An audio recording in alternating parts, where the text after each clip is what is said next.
صدر پاکستان آصف علی زرداری جنڈ کے نواحی گاؤں بنڈر ٹالی تشریف لائے۔ انہوں نے گزشتہ روز وادی تیرا KPK میں خارجی دہشت گردوں سے لڑائی کے دوران شہید و زخمی ہو کر جام شہادت حاصل کرنے والے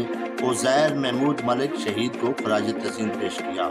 اور شہید کے والد میجر ریٹائر شیر محمد ملک، تحصیل صدر مسلم لیگ نون ملک ابرار خان ایڈوکیٹ، ملک وارث خان، ملک نور خان، ملک بہادر خان، ملک مختار خان، ملک حمزہ شیر، ملک سلجوق احمد، ڈاکٹر ملک محمد اسلم خان، ٹھیکیدار ملک ارشد علی، ٹھیکیدار ملک سہیل وقاص اور دیگر ورثاء و لواحقین سے تعزیت کی اور عزیر ملک شہید کے درجات کی بلندی کے لیے خصوصی دعا کی ہے۔